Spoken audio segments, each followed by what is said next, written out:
नमः संस्कृताय मित्राणि। मैं केशव जीवीएफ के ऑनलाइन प्लेटफॉर्म के माध्यम से आज कक्षा 8 के प्रथम पाठ मंगलम को पढ़ाने जा रहा हूँ। हम लोग सर्वप्रथम मंगलम के बारे में जानते हैं कुछ कि ये होता क्या है।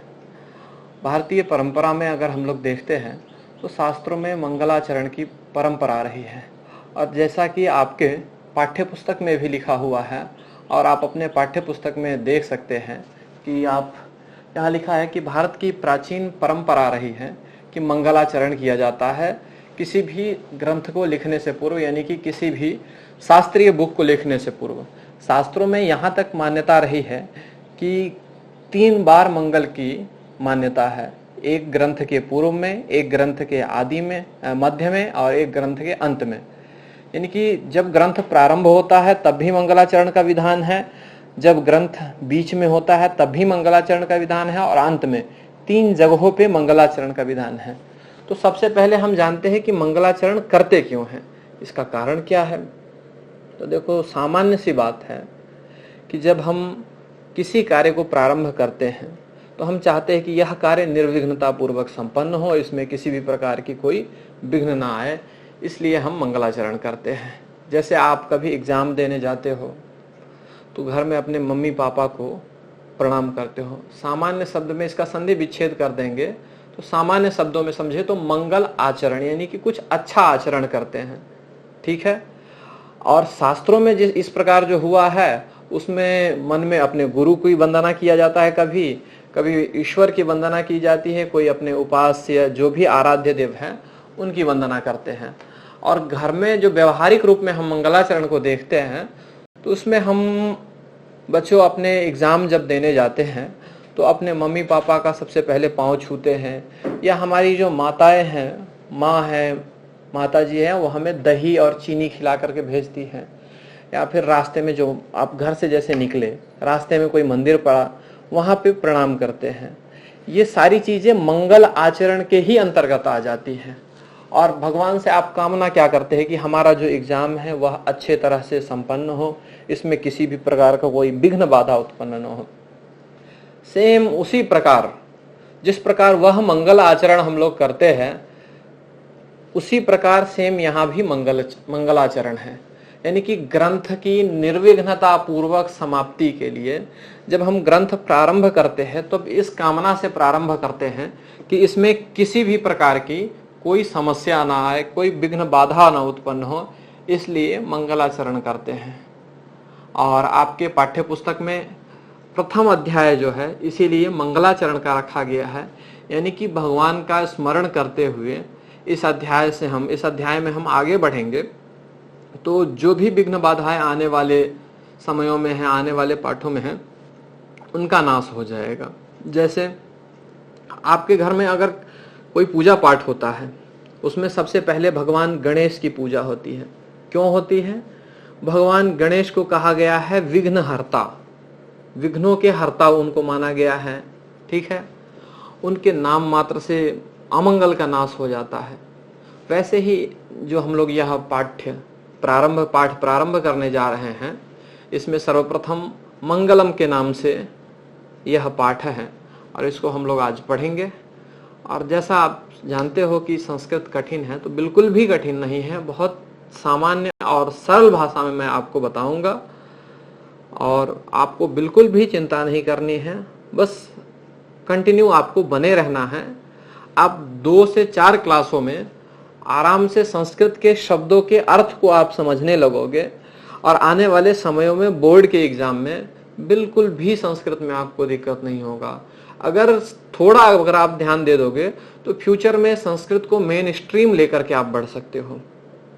तो चलो बच्चों, हम लोग प्रारंभ करते हैं आज के यह प्रथम पाठ मंगलम को। जैसा कि यहाँ पे लिखा हुआ है कि भारत की प्राचीन परंपरा रही है कि मंगलाचरण से ही कोई महत्वपूर्ण कार्य प्रारंभ होता है। कुछ विद्वानों ने तो कार्य के आदि, मध्य और अंत में भी मंगल करने की बात कही है। मंगल के अंतर्गत प्रायः आराध्य देवों, देवताओं या गुरुओं की वंदना, प्रभु प्रार्थना अथवा कार्य की सफलता की शुभ कामना होती है। प्रस्तुत पाठ में ऋग्वेद तथा उपनिषद के मंगल मंत्रों के रूप में जिनमें सहयोग एवं गुरु शिष्य के अभ्युदय की कामना की गई है। तो हम लोग अब आपके जो ग्रंथ में, आपके जो पाठ्य पुस्तक में मंगलाचरण जिन मंत्रों के द्वारा, जिन शुभ मंत्रों के द्वारा और जो कामना की गई है, इनके बारे में हम लोग पढ़ेंगे।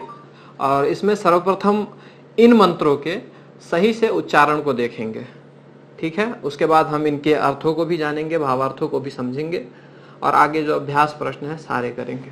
तो बिल्कुल भी आप परेशान मत हो, मैं जैसा उच्चारण कर रहा हूं आपको अभ्यास करना है एक बार ऐसे ही उच्चारण करने का। ओके। ओम संगच्छध्वं संवदध्वं संवो मनांसि जानताम् देवा भागं यथा पूर्वे संजानानाम् उपासते। इस प्रकार से आपको भी इन मंत्रों के उच्चारण का कोशिश करना चाहिए। यह वैदिक मंत्र है और दूसरा उपनिषद के मंत्र है, तो इनको अभ्यास करोगे तो वह आपके लिए बहुत अच्छा रहेगा और एग्जाम्स के लिए। फिर से हम लोग एक बार प्रयास करेंगे। ओम संगच्छध्वं संवदध्वं संवो मनांसि जानताम् देवा भागं यथा पूर्वे संजानानाम् उपासते। अब दूसरे जो मंत्र है उसको पढ़ेंगे। ओम सहनाववतु सहनो भुनक्तु सह वीर्यं करवावहै तेजस्विनावधीतमस्तु मा विद्विषावहै। फिर से इसको पढ़ेंगे और आप भी इसको उच्चारण करने की कोशिश करो और इसको कंठ कर लोगे, यानी कि इन मंत्रों को याद कर लोगे तो वो आपके लिए ज्यादा ही अच्छा रहेगा। ओके। और सही से उच्चारण करने का अभ्यास करना है। ओम सहनाववतु सहनो भुनक्तु सह वीर्यं करवावहै तेजस्विनावधीतमस्तु मा विद्विषावहै। अब हम इन मंत्रों के भावार्थों को जानने का कोशिश करेंगे कि ये इन मंत्रों में क्या कहा गया है। देखो, आप सामान्यतः इन मंत्रों का जो अर्थ जानना चाहोगे, इन मंत्रों में एकता के लिए कहा गया है। एक छोटी सी आपको कहानी बताता हूं। क्या होता है कि एक बार की बात है, एक किसान रहता है और उसके 5 पुत्र होते हैं और प्रायः आपस में उन दोनों पांचों के पटते बिल्कुल भी नहीं हैं, झगड़ा होते रहते हैं। या किसान छोड़ो, गांव में ही देख लो, किसी के कई पुत्र है या फिर वो कई भाई बहन हैं, तो आपस में उनके बनते नहीं है जल्दी, कुछ ना कुछ लड़ाइयाँ होती रहती हैं। तो क्या होता है कि समय बीतता जाता है और किसान का उम्र बढ़ते जाता है और उसकी आयुष जो है बढ़ते जाती है, तो फिर उसका तबीयत थोड़ा सा खराब होने लगता है। तो फिर इतने समय बीत जाने पर भी किसान देखता है कि हमारे पुत्रों में एकता नहीं है और ऐसे तो फिर परिवार नष्ट हो जाएगा और इनका जीवन खराब हो जाएगा और इन्हें कोई भी लूट सकता है, कोई भी इन्हें मार सकता है। तो किसान को समझ में नहीं आ रहा था कि वो क्या करे जो जिससे इनमें एकता उत्पन्न हो और ये लोग साथ रहें और एक साथ आगे बढ़े। तो ऐसे ही एक दिन सोए सोए उसके मन में कुछ विचार आया और उन्होंने सभी पुत्रों को बुलाया और सभी को लकड़ी लाने के लिए कहा। तो सभी लोग गए और वन से लकड़ी का एक एक गट्ठर लेके आए। तो किसान जो था वह अपने सभी पुत्रों को पहले गट्ठर में से एक एक लकड़ी को निकाल करके दिया और कहा कि इनको तोड़ो। तो सभी पुत्रों ने आराम से तोड़ दिया। फिर किसान ने कहा कि वह जो लकड़ी का गट्ठर है उसको उठा के दिया, कहा कि इन सब को तोड़ो। पूरा गट्ठर तो नहीं तोड़ पाया। एक ने कोशिश किया नहीं टूटा, दूसरे ने कोशिश किया नहीं टूटा, तीसरे ने कोशिश किया नहीं टूटा। कहा कि देखो, जिस प्रकार यह जो लकड़ी का गट्ठर है वह तुम पांचों के कोशिश करने से 5 बार कोशिश किया गया है फिर भी नहीं टूटा, और तुम पांचों को मैंने अकेला अकेला लकड़ी दिया, तुम पांचों ने तोड़ दिया। यानी कि अगर तुम पांचों अलग अलग रहोगे तो तुम्हें कोई भी तोड़ सकता है, तुम लोगों का कभी भी विकास नहीं हो पाएगा। पांचों एक साथ रहोगे तो बहुत ही ज्यादा विकास होगा और परिवार बहुत ज्यादा आगे बढ़ेगा। इसीलिए अगर पांचों एक साथ आ जाओगे तो तुम लोग को कोई भी नहीं तोड़ सकता है। जिस प्रकार पांचों लकड़ियों को तुम लोगों ने तोड़ दिया है, वैसे ही तुम पांचों अगर अलग हो जाओगे तो सामान्य लोग भी तुम्हें ऐसे ही तोड़ देंगे, तुम्हारे 5 होने का कोई मतलब नहीं रहेगा। इसलिए तुम पांचों साथ में रहो। और इस प्रकार से इस कहानी से यह प्रेरणा हमें मिलती है कि हमें एकता में बल होती है। इस कहानी से यह प्रेरणा मिलती है और हमें एक साथ रहना चाहिए। उसी एकता को डिफाइन करता हुआ यह श्लोक है। देखिए, प्रथम श्लोक में संगच्छध्वम संवदध्वम संवो मनांसि जानता, यहां पर एकता की ही मूल रूप से बात हो रही है कि संगच्छध्वम साथ चलो, संवदध्वम साथ बोलो, संवो मनांसि जानता साथ में चिंतन करो, साथ में जानो। क्यों साथ में चलो? क्योंकि एकता में ही बल है। आपने कई उक्तियां सुनी होंगी कि संघे शक्ति कलयुगे, यानी कि संगठन में शक्ति है। अकेले रह करके कोई भी कार्य आप संपन्न नहीं कर सकते हो। वही यह श्लोक जो है मंगलाचरण के रूप में उपदेश दे रहा है कि यह जो एकता है यह आपके जीवन में बहुत ही बड़ा अंतर ला सकता है। ठीक है, अगला लाइन देखते हैं। संगच्छध्वम संवदध्वम, यानी कि साथ चलो, साथ बोलो, संवो मनांसि जानताम, साथ में चिंतन करो। मनांसि मन शब्द का जो है बहुवचन है, तो मनांसि का अर्थ है मन। संगच्छध्वम यानी कि देखेंगे, संगच्छध्वम संवदध्वम संवो मनांसि जानताम। ओके, पहला लाइन का हमने अर्थ समझा है कि साथ चलो, साथ बोलो, संवो मनांसि जानताम, साथ में मनन करो, चिंतन करो। देवा भागम यथा पूर्वे, जैसा कि देवा भागम यानी कि श्रेष्ठ जन जो है, श्रेष्ठ जन यथा पूर्वे, जिस प्रकार पूर्व में, संजानानाम उपासते, देवा भागम यथा पूर्वे संजानानाम उपासते। उपासते इस शब्द का अर्थ है उप आसते, नजदीक आकर के। उप शब्द का अर्थ होता है, यहाँ इसका संधि विच्छेद आप कर देंगे, उप प्लस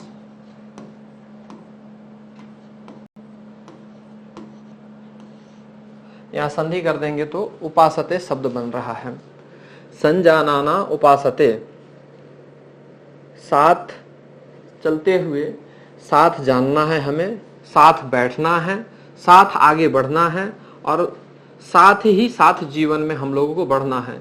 यानी कि यह जो श्लोक है मूल रूप से एकता को बताता है कि साथ साथ बढ़ेंगे तो हमारा कल्याण होगा।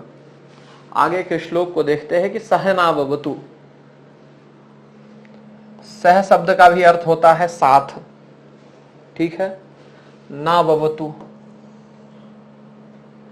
इसका संधि विच्छेद करेंगे नौ अवतु, यानी कि साथ रक्षा करना हो रहा है कि हम दोनों की साथ में रक्षा करें।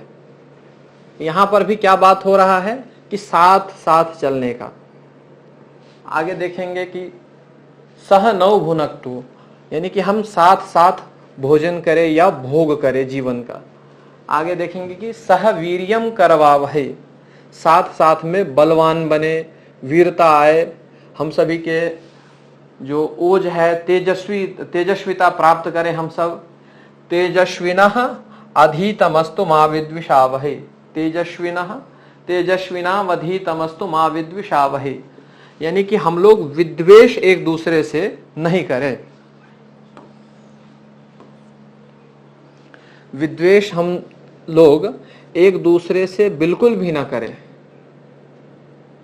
अगर विद्वेष करेंगे यानी कि हम दोनों लोग एक दूसरे से ही परस्पर, जब विद्वेष हम दोनों में उत्पन्न हो जाएगा तो हम आगे बिल्कुल भी साथ साथ नहीं बढ़ सकते हैं। हम साथ तो बढ़ेंगे लेकिन अकेले बढ़ जाएंगे और कहीं बढ़ते बढ़ते अकेला ही हम पीछे छूट जाएंगे। इसलिए एक दूसरे से विद्वेष करने के लिए बिल्कुल भी मना कर रहा है। तेजस्विनाम अधितमस्तु मा विद्विषावहै, तेजस्वी एक साथ पढ़े, एक साथ बढ़े। इसमें गुरु और शिष्य दोनों की कल्याण की कामना की गई है कि हम गुरु और शिष्य एक साथ पढ़े और एक साथ बढ़े। आगे देखेंगे इसमें हम इनके जो कुछ विशेष शब्दार्थ है, उन शब्दार्थों को आपके पाठ्य पुस्तक में जो दिया है उसी से हम समझने की कोशिश करेंगे, वो आपके लिए भी अच्छा रहेगा।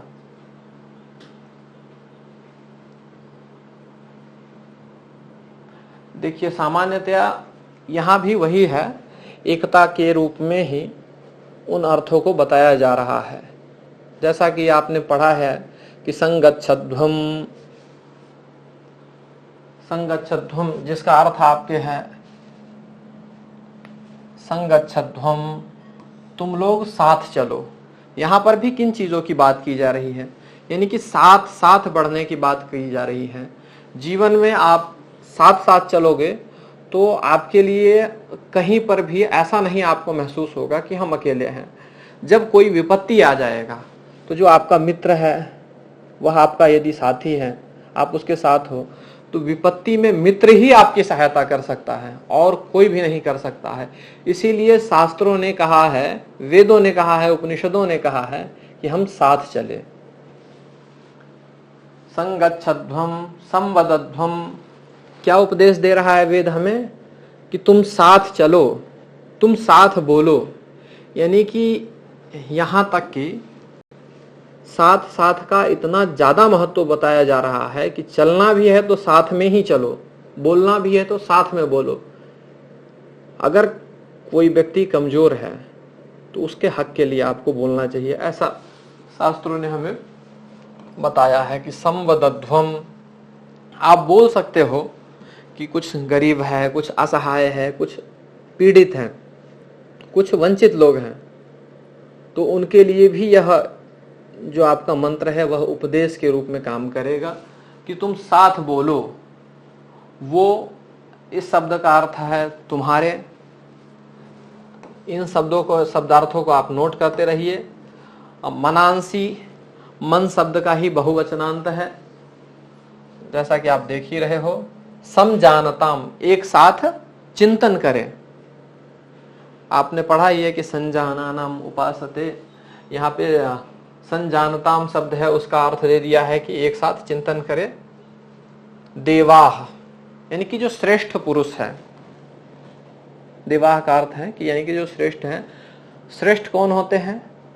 जो हमसे जो बड़े होते हैं, जो हमारे गुरुजन होते हैं, जो हमारे अध्यापक होते हैं, वो लोग श्रेष्ठ होते हैं। आगे देखेंगे पूर्वे। पूर्वे इस शब्द का अर्थ क्या आ रहा है कि प्राचीन काल से। भागम यानी कि अप्राप्य जो अंश है। संजानाना यानी कि समान चित्त वाले। साह का तो अर्थ आपको पता ही है, साथ। नौ यानी कि जानते। उपासते यानी कि समीप रहते हुए, और ग्रहण करने के अर्थ में यहां पे प्रयोग हुआ है। इसी प्रकार से इन अर्थों को आप देखेंगे और कोशिश करेंगे कि ये अर्थ आप अपने नोटबुक में नोट कर ले और इन अर्थों को याद करें, इन अर्थों को आप स्मरण में रखें।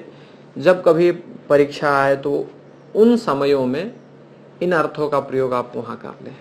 देखो क्या होता है कि सामान्य संस्कृत जो है आप जानते हो और कहीं भी आप बोलते हो, नॉर्मली जो मैं समझ पा रहा हूँ अभी आप लोगों के लिए संस्कृत बहुत ही कठिन लग रहा होगा और शुरुआत में ही ऐसे कठिन मंत्रों को दे दिया है तो उसको समझने में थोड़ी कठिनाई आ रही होगी, लेकिन बिल्कुल भी आपको चिंता नहीं करना है। अगर कुछ थोड़ा भी शंका है तो आप अपने अध्यापक से उन विषयों को पूछें, वहां भी आपके शंका का पहले स्वयं से प्रयास करें कि जो भी शंकाएं हैं उनको निवारण करने का प्रयास करें पहले। अगर देखें कि आप उन शंकाओं का निवारण नहीं कर पा रहे हैं तो अपने अध्यापक से निवारण करने का कोशिश करें, और वहां भी निवारण नहीं हो रहा है तो हम आपके लिए हमेशा बैठे हैं, आप जब चाहो हमसे संपर्क कर सकते हो। देखो आगे जो है जैसा कि शब्दार्थ दे दिया गया है उसके बाद हम इनके व्याकरण को पढ़ेंगे। कुछ ऐसे कठिन शब्द हैं जिनके संधि विच्छेद हमारे लिए बहुत ही आवश्यक है। एग्जाम्स में पूछ देते हैं कि नाववतु इस शब्द का संधि विच्छेद क्या है, तो आपके पाठ्य पुस्तक में भी दिया हुआ है, उसको देख लेते हैं। नाववतु, इसका संधि विच्छेद आपके पाठ्य पुस्तक में ही दिया हुआ है, इसको आपको ध्यान कर लेना है। नौ अवतु जब संधि कर देंगे तो नाववतु बन जाएगा। यहां पर अयादि संधि हो रहा है, अयादि औकार के जगह पर आव आदेश हो जा रहा है, ठीक है। ऐसे सामान्यतया सामान्य शब्दों में संधियों को भी आपको जानना है। अयादि संधि क्या होता है? अयादि संधि यानी कि कुछ ऐसे वर्ण हैं जैसे एच कहते हैं, ए ओ आई औ, इन चार वर्णों के जगह पर, इन चार स्वर वर्णों के जगह पर अय अव आय आव, इन चार वर्णों को किया जाता है अयादि संधि में। तो यहां पर जो है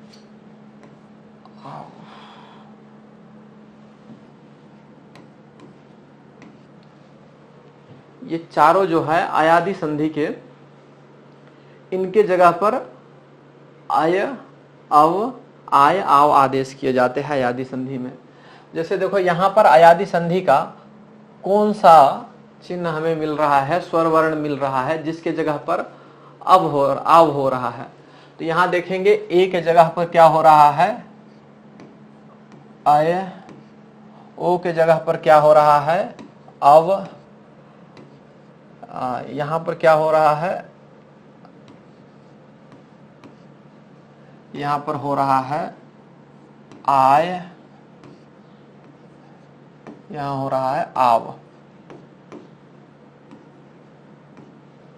ऐसे सामान्यतया इन चीजों को बस इतना ही करना है। इसमें कहीं भी अयादि संधि हो, अयादि संधि आपको आगे आएगा भी, तो बस सामान्यतया भी इतना ही ध्यान रखना है कि औ के जगह पर आव यहां पर हुआ है। यहां पर देखोगे नौ सहन नाववतु है, नौ अवतु है, तो यहां औकार है, औकार के जगह पर क्या हो गया है, आव हो गया है। और आगे समझेंगे कि कैसे हुआ है, क्यों हुआ है, उसका कारण क्या है। आगे देखेंगे ना वधीतमस्तु, नौ अधितमस्तु, सेम चीज है। जिस प्रकार वहां पर औ को आव हुआ है, यहां पर भी औ को आव हो गया है। आगे हम बढ़ेंगे। कुछ मौखिक प्रश्नों को हमें करना है। देखिए कुछ जो अभी हमने मंत्र पढ़ा है आप उसको कंठ कर लीजिए और कोशिश करिए कि अपने जो गुरुजी है यानी कि आपके कक्षाध्यापक है या फिर जो माता पिता है उनको आप सुनाओ एक बार, अपने से जो सीनियर है उनको एक बार सुनाने का कोशिश करो कि सहनावतु सहनो भुनक्तु सह वीर्यं करवावहै तेजस्विनावधीतमस्तु मा विद्विषावहै। इन श्लोकों को सुनाओ। और ऐसा ही आपके इसमें अभ्यास प्रश्नों में भी आया है कि मंत्रो श्रावयत, मंत्र को सुनाना है।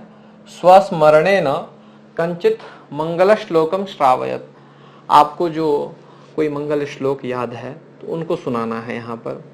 यानी कि जैसे कोई भी मंगल श्लोक है, वक्रतुंड महाकाय कोटि शौर्य समप्रभा निर्विघ्नं कुरु मे देवा सर्व कार्येषु सर्वदा, इस प्रकार के आपको जो भी मंगल श्लोक याद हो उनको अपने नोटबुक में एक बार नोट कर लेना, वो आपके लिए काफी अच्छा रहेगा एग्जाम के दृष्टिकोण से।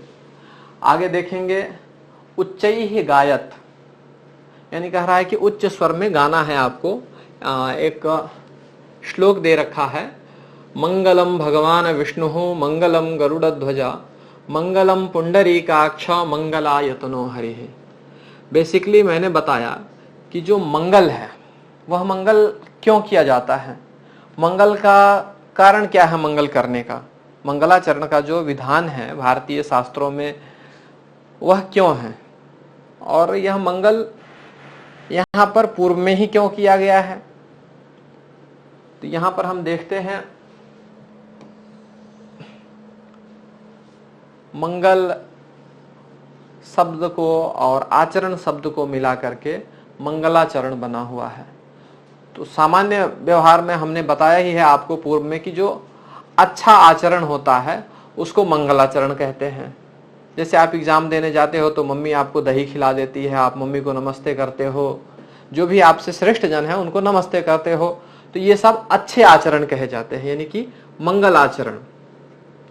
और ग्रंथ में, शास्त्र में इसी को विधान कर दिया गया है कि कोई भी काम करने से पूर्व अपने गुरु का, अपने भगवान, अपने इष्ट देव का स्मरण करते हैं और या फिर मंगल कामना करते हैं कि यह जो ग्रंथ है निर्विघ्नता पूर्वक संपन्न हो। यह मंगल पाठ का बेसिकली यही अर्थ है कि आज से यह पाठ प्रारंभ हो रहा है और निर्विघ्नता पूर्वक यह समाप्त हो, इसके लिए हम लोग मंगल करते हैं। तो यह एक श्लोक है कि मंगलम भगवान विष्णु मंगलम गरुड़ध्वजा मंगलम पुंडरीकाक्ष मंगलायतनो हरिः। इस श्लोक को आप लोग याद कर ले तो अच्छा है, मंगलवाचक ये श्लोक है। किसी भी पूजा में सबसे पहले भगवान विष्णु को स्मरण करते हैं कि मंगल करने के लिए, कि वह भगवान विष्णु मंगल करे, वह जो गरुड़ध्वज है, पुंडरीकाक्ष है, वह जो हरि है, इस प्रकार से करते हैं। यहां पर रिक्त स्थानों की पूर्ति करनी है हमें, जैसा कि हमने अभी पूर्व में ही जो मंत्रों को पढ़ा है उन्हीं को पूर्ति करने के लिए यहाँ आया है। पहला मंत्र हमने पढ़ा था संगच्छध्वम संवदध्वम संवो मनांसि जानताम। तो यहाँ पर डैश वदध्वम सम लिखा है, तो एक मिनट, यहाँ पर पहला आ जाएगा संगच्छध्वम,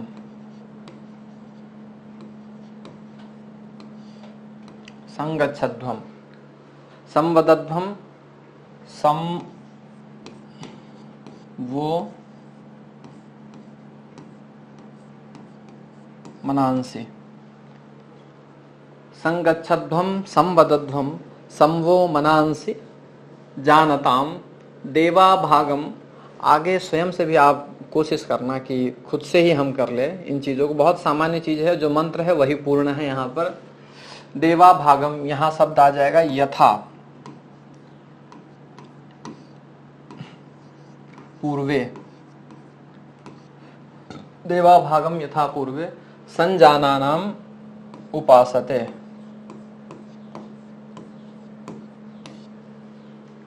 इस प्रकार से रिक्त स्थानों की पूर्ति कर ले। इसके जगह पे एग्जाम में अगर आपको दूसरा जो मंत्र है उसकी भी रिक्त स्थान आ जाए तो मंत्र बस आपको ध्यान रहेगा तो आप बहुत ही आराम से पूर्ण कर लोगे इन रिक्त स्थानों को। आगे देखते हैं, यहाँ पर संधि के बारे में वर्णन आ गया है। पावकः, कुछ ऐसे शब्द है जैसे नायकः, पावकः और नाववतु, ये शब्द जो है अयादि संधि के शब्द हैं। अब अयादि संधि होता क्या है, और संधि सबसे पहले ये जानना है कि संधि क्या होता है।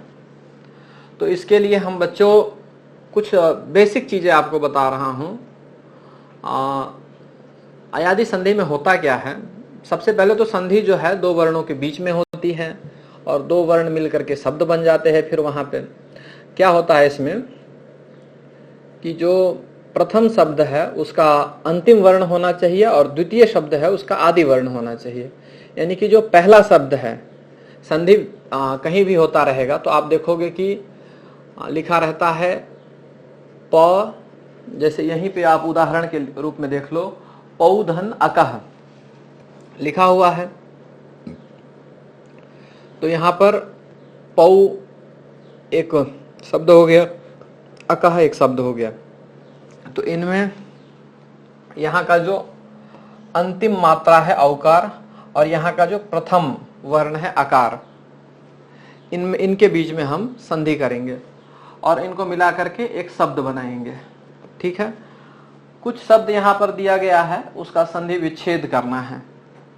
तो यहाँ दिया हुआ है आपके नायकः एक शब्द है, इसका संधि विच्छेद क्या होगा? तो यहाँ एक वर्ड प्रथम शब्द जो है पहले ही दे रखा है नई, न उसके ऊपर ऐकार की मात्रा नई, और दूसरा प्लस अकह। यहाँ पे संधि कर देंगे हम, तो अयादि संधि होगा और संधि करेंगे तो बन जाएगा यह नायकः। कैसे? तो इसमें क्या होता है, 4 स्वर वर्ण हैं, जैसे क्या क्या है, तो ए, ओ, ऐ, औ। इन 4 वर्णों को, ए को क्या हो जाता है, आपको पूर्व में ही अभी बताया है कि ए को जो है अय हो जाता है, ओ को क्या होता है, ओ को अव हो जाता है, और ऐ को क्या होता है, ऐ को आय हो जाता है, औ को क्या होता है, तो औ को आव हो जाता है। कब होता है? तो जो यह 4 वर्ण हैं, ए, ओ, ऐ, अव, ए, ओ, ऐ, औ, इन 4 वर्णों के बाद में यदि कोई स्वर वर्ण मिल जाए, स्वर वर्ण कौन कौन से हैं, अ, ई, उ, रिल, री, ए, ओ, ऐ, औ, इन 4 वर्णों में से, इन 9 वर्णों में से अ, ई, उ, रिल, री, ए, ओ, ऐ, औ, ये जो 9 वर्ण हैं, अ, ई, उ, रिल, री, ए, ओ, ऐ, औ, इन 9 वर्णों के बाद में, इन 9 वर्ण जो, ये जो 9 वर्ण हैं, अगर बाद में मिल जाए, किसके, इन 4 वर्णों के बाद में, 4 वर्ण कौन कौन से बताए, ए, ओ, ऐ, औ, इन 4 वर्णों के बाद में यदि स्वर वर्ण के कोई भी 9 वर्ण 9 में से एक मिल जाए, तो वहां पर अयादि संधि हो जाएगी। जैसे एक उदाहरण के रूप में हम लोग देखते हैं, यहां पर नई प्लस अकह लिखा हुआ है। तो यहां पर देखेंगे ऐकार का जो मात्रा है, नकारोत्तरवर्ती ऐकार, न जो वर्ण है उसमें ऐ है, मिल करके नई बना हुआ है, और उसके बाद में स्वर वर्ण का अकह का आकार मिल गया है। तो यहां पर ऐ की जगह पर क्या होगा, ऐ के जगह पर आय हो जाएगा। तो दोनों मिल करके नायकः ऐसा शब्द बन जाएगा। आगे देखेंगे, एक शब्द है नयनम, और इसका संधि विच्छेद यहाँ पर शब्द जो है लिखा हुआ है, पूर्व शब्द जो है वह हमें लिखना है। आप पहले स्वयं से कोशिश करो, इन चीज़ों को नहीं जान पा रहे हो, मैं आपको यहीं ये करवा देता हूँ। आगे जो भी शब्द आ रहे हैं उन शब्दों के लिए स्वयं से आपको कोशिश करना है कि कैसे बनेगा, क्योंकि जब तक आप स्वयं से कोशिश नहीं करोगे तो फिर वो हो नहीं पाएगा। और ज़्यादा थोड़ा दिक्कत आए तो आपके जो टीचर है उनसे आप पूछ सकते हो, फिर भी समस्या आए तो हम आपके लिए है ही, वो करा ही रहे हैं। तो यह नयनम शब्द बना हुआ है, यहाँ पर क्या हो जाएगा, ने प्लस अयनम यहाँ कर दिया गया है, एकार के जगह पर अय यहाँ पर हो जाता है, अय, और फिर ये हो जाता है नयनम। एकार के जगह पर क्या हो जाता है, अय, और फिर ये बन जाता है नयनम। उसी प्रकार से हम आगे देखते हैं, एक शब्द आता है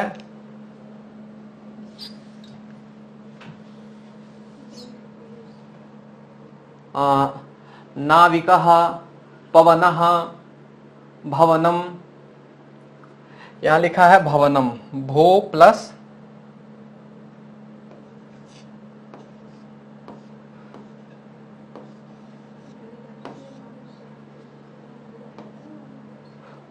भो प्लस अनम। ओकार के जगह पर क्या आया आदेश होता है, ओकार के जगह पर अब हो जाता है, और फिर वहां क्या बन जाता है, भवनम। इसी प्रकार पवनः है, नाविकः है। तो इन दोनों को आपको करना है, बहुत ही सामान्य है। नहीं आपको दिक्कत आए तो आप कंसल्टिंग अध्यापक से पूछ सकते हो, और भी प्रॉब्लम लगे तो आराम से मुझसे पूछ सकते हो आप। ओके, अब हमारे सामने कुछ आ जाता है संस्कृत अनुवाद। कुछ सामान्य हिंदी शब्द है जिसका हम लोग संस्कृत अनुवाद करेंगे।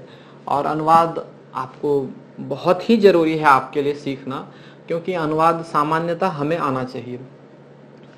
किसी लैंग्वेज को सीखने के लिए पहला स्टेप है कि उनके जो वाक्य है उसका अनुवाद करें, उनके शब्दों को जानें। जब आप शब्दों को जान जाओगे तो अनुवाद करने में आपको बहुत ही आसानी होगी, और फिर जब आप अनुवाद करने लगोगे तो उस भाषा को आप आराम से जानने लगोगे, और फिर उन भाषा में सामान्यतया आप जो है अपने विचारों को आदान प्रदान कर सकोगे। तो देखो, बहुत सामान्य सामान्य वर्ड है जिसका पहले आपको स्वयं प्रयास करना है, फिर मैं आपको इसको कराते जा रहा हूं।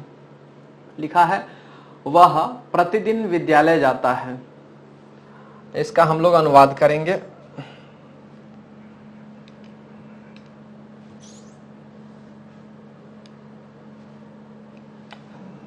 सह, वह का संस्कृत क्या हो जाएगा, सह। प्रतिदिन का हो जाएगा प्रतिदिनम।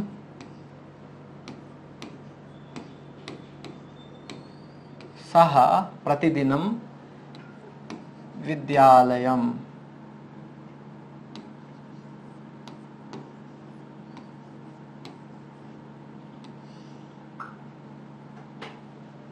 गच्छति।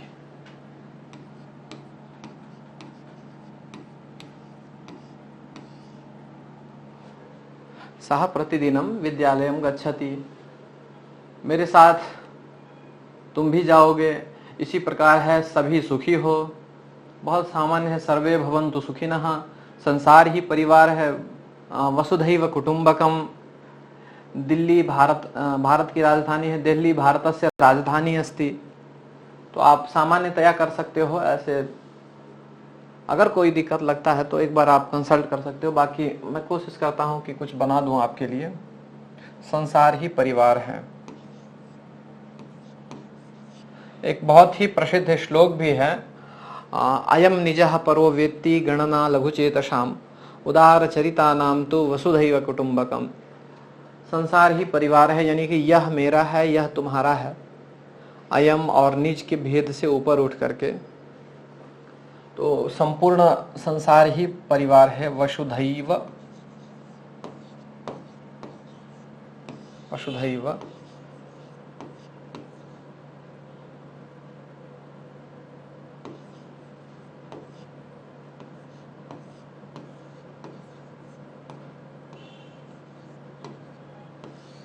वसुधैव कुटुंबकम, सभी सुखी हो, सर्वे भवन्तु सुखिनः।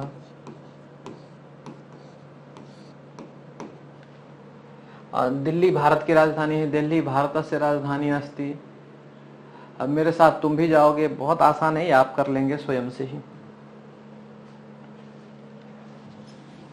अब हम लोग आगे बढ़ते हैं इसी क्रम में, और कुछ वाक्यों की रचना करना है, वाक्यों का रचना करना है। कुछ ऐसे संस्कृत शब्द दिए गए हैं और जिनके द्वारा हमें वाक्यों की रचना करनी है। जैसे एक उदाहरण दिया गया है, ऋतुराज एक शब्द दिया गया है और इसका प्रयोग करके एक वाक्य का निर्माण करना है।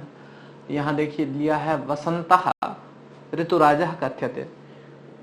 वसंत जो है ऋतुओं का राजा है, ऐसा कहा गया है, कहते हैं। हाँ, शब्द आया है, दृष्ट्वा महोत्सवः शनैः शनैः गच्छन्ति।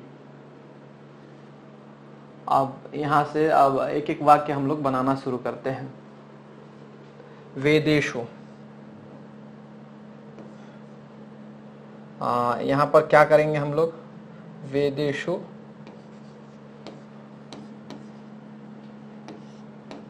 ज्ञानम अस्ति। वेदेषु ज्ञानम अस्ति, ऐसा वाक्य आप बना सकते हैं। गच्छन्ति है, यह जो है बहुवचन गच्छन्ति शब्द है, यहां पर कर सकते हैं कि बालकाः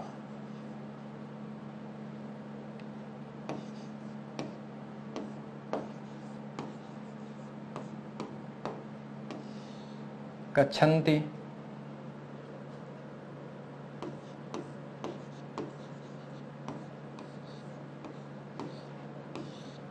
बालक जाते हैं। रामः शनैः शनैः विद्यालयं गच्छति, यहाँ आप कर सकते हैं रामः शनैः शनैः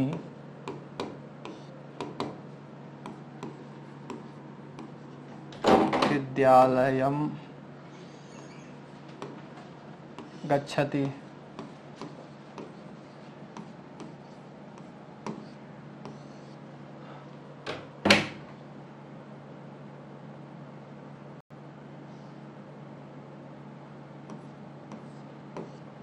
बहुत सामान्य वाक्य है, आप स्वयं से भी निर्माण कर सकते हो। ये दो जो शब्द बचे हुए हैं आप स्वयं से एक बार प्रयास करें।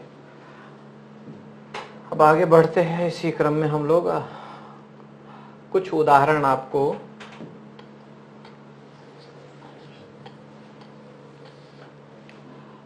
देखिए 7th नंबर क्या है, उदाहरणानुसारम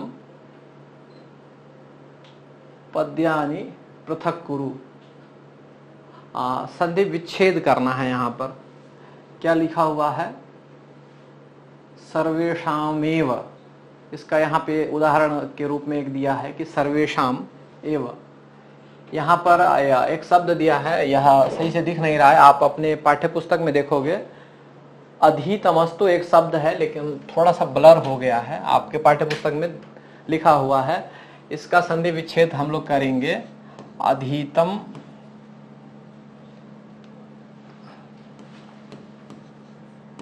अधीतम अस्तु। अधीतम अस्तु जब संधि कर देंगे तो वहां पर अधीतम अस्तु एक ऐसा शब्द बनेगा। अध्ययनम एव, अध्ययनम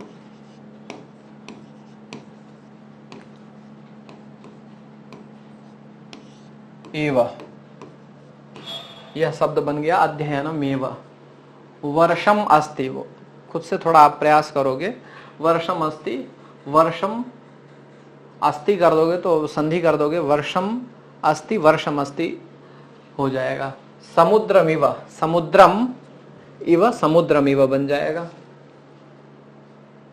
बाकी हम लोग आगे बढ़ते हैं, नहीं तो बहुत ही लंबा चल जाएगा। यह लिखा हुआ है विभिन्न प्राकृतिकम पदम चुनुत, मतलब एक अलग पदों को चुनना है हमें। अब कुछ ऐसे शब्द है जिनसे भिन्न शब्दों को हमें यहाँ पर चुनना है। यहाँ कुछ शब्द दिए हुए हैं, सिंहः, कुक्कुरः, गर्दभः, भल्लूकः, शुकः। सिंह इस शब्द का अर्थ आप जानते हैं, नाम से ही ऐसे नॉर्मली समझ गए होंगे कि शेर। कुक्कुरः, कुक्कुर मतलब कुत्ता, आप समझ ही गए हैं। बिहार में नॉर्मली कुत्ता को कुकुर ही कहा जाता है। और गर्दभ, गर्दभ यानी कि गधा, गधे को गर्दभ प्रयोग किया जाता है। भल्लू का यानी कि भालू, और सुका यानी कि तोता। तो आप बताइए कि इन 5 शब्दों में अंतर क्या है, कौन सबसे अलग शब्द है। तो आप सामान्यतया देखेंगे तो सारे जो है, यह जो सिंह है, कुकुर है, शेर, कुत्ता, गधा, भालू, ये क्या है, ये पशु है। और सुका यानी कि जो तोता है वो क्या है, पक्षी है। यानी कि यह जो शब्द है विभिन्न प्रकृति वाला शब्द निकल गया, यानी कि यह अलग शब्द हो गया। आगे देखेंगे कि इनमें से हमें अलग निकालना है। जम्बुहु यानी कि जामुन, आम्रम यानी कि आम, नारिकेलम यानी कि नारियल, ओदनम यानी भात, अमृत फलम यानी कि अमृत फल कोई अमर फल है। अब इनमें से हमें अलग देखना है तो सामान्यतः सीधे दिख जाएगा कि ये सारे जो है फल है, ये भात अलग है, ये अन्न है। आप नॉर्मली देखेंगे कि जब घर में व्रत होंगे तो सारे लोग फल खाते हैं, अन्न नहीं खाते। तो सामान्यतः देखो भात वो अन्न है, वो अलग हो गया विभिन्न प्रकृति का। अब यहाँ देखेंगे रजकः नापितः लौहकारः स्वर्णकारः वस्त्रम। रजकः मतलब होता है कपड़े धोने वाले, धोबी। नापितः मतलब होता है नाव, नाव जो दाढ़ी बाल आपका बनाता है, गांव में नाव नाव कहते हैं हम लोग। और लौहकारः, इसको लोहार बोल सकते हैं, जो लोहा का काम करते हैं। यहाँ अगला शब्द आ गया स्वर्णकारः, जो सोनार होते हैं, सोने का काम करते हैं। और वस्त्रम हो गया कि एक वस्तु विशेष। ठीक है, यहाँ जो बाकी सारे हैं वह संबंधवाचक है और यह क्या है, वस्तुवाचक है, एक वस्तु विशेष है। इसलिए यह वस्त्रम जो है अलग हो गया। ये स्वर्णकारः, सोना करने वाला यानी कि सोना बनाने वाला स्वर्णकार हो गया। लौहकारः यानी कि लोहा बनाने वाला लोहकार हो गया। नापिता यानी कि जो दाढ़ी बाल बनाने वाला है वो नाऊ हो गया। रजका यानी कि जो कपड़ा धोता होता है वो धोबी हो गया। इस प्रकार से वस्त्रम एक वस्तु विशेष है, इसलिए वह अलग हो गया। आगे देखेंगे मस्तकम ग्रीवा ओष्ठः पौत्रः कपोलः। अब यहां देखेंगे कि मस्तकम, मस्तक मतलब क्या होता है? मस्तक मतलब ये मस्तक है, सिर। संस्कृत में इसको मस्तक बोलते हैं। और इन शब्दों को आप ध्यान रखो, बहुत ही अच्छा है कि संस्कृत में जो आपका शब्द भंडार है वो बढ़ेगा। और फिर सामान्यतया जब हम किसी भाषा को बोलते हैं तो उसको बोलने में समस्या क्यों आती है कि उस भाषा का हमारे पास शब्द भंडार नहीं होता है। किसी विषय को हम बताना चाहते हैं, जैसे सिंह है, उसको मैं बताना चाहता हूं कि भाई ये शेर है, लेकिन इसको कहते क्या है, शेर को क्या कहते हैं, ऐसे मन में प्रश्न उठने लगता है। सामान्य है सिंह, भालू है, उसको क्या कहते हैं, भालू को भल्लू कहा। तो इसी बहुत आसान है। अब नॉर्मली लोग तोता को पालते हैं तो इसको क्या कहते हैं भाई, सुकहा। आप लोग भागवत का कथा सुने होंगे।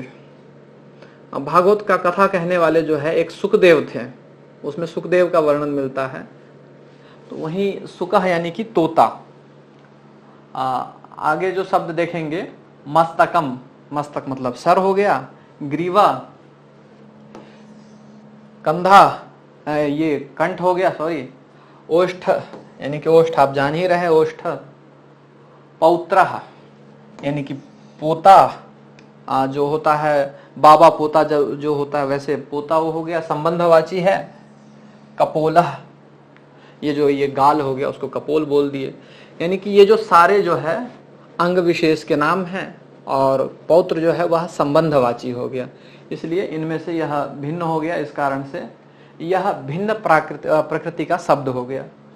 आगे देखते हैं दशाननः सप्त सप्तम विंशति द्वादश। ये आप आराम से समझ सकते हैं कि दशाननः, दशानन किसका नाम था? दशानन हम किसे कहते थे? दशानन रावण को कहते थे, कि जिसका 10 सर हो उसको दशानन कहते थे। अब नॉर्मली समझ रहे होगे कि यही अलग होगा। बाकी तो ये सब सप्त, शतम, विंशति, द्वादश। सप्त मतलब 7, शतम मतलब 100, ये सब संख्या है। द्वादश संख्या है, विंशति संख्या है। और दशानन जो है वह एक नाम है 10 सर वाला, जिसका 10 मुख हो, ऐसा। अब हम लोग आगे बढ़ते हैं और आगे के प्रयोगों को देखते हैं। सॉरी,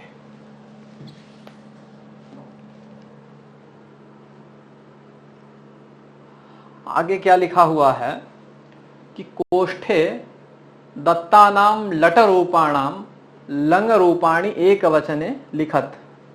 यानी कि जो कोष्ठक में लट लकार यानी कि जो वर्तमान काल में जो प्रयोग होता है, उनके जो धातु है उनको लंग लकार यानी कि जो भूतकाल में प्रयोग होते हैं उनका एक वचन में आप लिखें, ऐसा यह प्रश्न कह रहा है। यानी कि अभी क्या हो रहा है, यहाँ पे इन्होंने एक उदाहरण के रूप में भी बता दिया है कि उज्ज्वला पुस्तकम पठति, यानी कि उज्ज्वल जो है पुस्तक पढ़ रहा है। और फिर अगला क्या है, उनको भूतकाल में कर दिया है कि उज्ज्वला पुस्तकम अपठत, यानी कि उज्ज्वल जो है पुस्तक पढ़ चुका है। वैसे ही यहां पर लिखा है सांभवी जलम पिबती, यहां पर कर देना है कि अपिबत, तो कुछ नहीं करना है। लंग लकार में एक वचन में जितने भी ये शब्द है, पिबती का हो जाएगा अपिवत, हसती अहसत, लिखती अलिखत, गच्छति अगच्छत, श्लोकम पठती है तो अपठत हो जाएगा। एक बार देखिए यहाँ पर, सॉरी, अपिवत, अपिवत बोल देंगे, अहसत, ये सब भूतकाल में प्रयोग होगा और ये सब ऐसे नॉर्मल प्रयोग चल रहे हैं।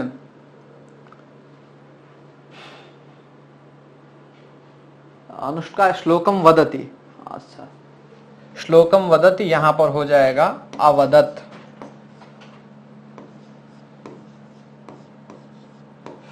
थोड़ा सा यहाँ पे कुछ थोड़ा सा ब्लर हो गया है, इसके कारण से समझ में नहीं आ रहा है। अवदति नहीं, अवदत, अवदत, यानी कि अनुष्का जो है वह श्लोक बोल चुकी है, ऐसा करके बता रहे हैं। आफ्तापः कुत्र गच्छति, आफ्ताब जो है वह कहाँ जाता है, तो आफ्ताब जो है जा चुका है, अगच्छत। बस बाकी आप स्वयं से कर लोगे। इकबालः पत्रम लिखति, इकबालः पत्रम लिखत। आगे हम लोग बढ़ते हैं।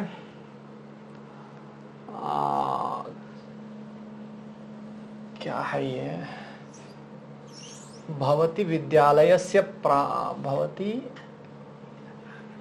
विद्यालयस्य प्रांगण, विद्यालयस्य प्रांगणस्य चित्रे किम किम पश्यति। अस्तु, यहाँ पर आया है कि आप विद्यालय के प्रांगण में क्या क्या चित्र देखे हैं।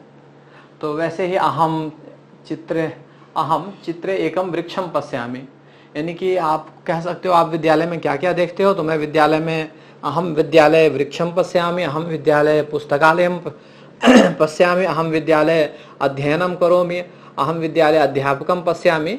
इस प्रकार से यहाँ पर उदाहरण के लिए बता सकते हो। इस प्रकार से जो है हम आज के पाठ को पूर्ण करते हैं। और बहुत सामान्य सी यहाँ पर वाक्य बनाना है कि विद्यालय में आपने जो जो चीज़ें को, जिन जिन चीज़ों को देखा है उन चीज़ों को बस बताना है। और सामान्यतया जो है आपको संस्कृत में बनाने की कोशिश करनी है। नहीं आए एक बार अध्यापक से पूछो आप, बाकी हम हैं। आगे जो भी समस्या आएगी सारी क्लास में, जैसे जैसे आप क्लास में आगे बढ़ोगे आपके सारे डाउट्स एक एक करके क्लियर हो जाएंगे।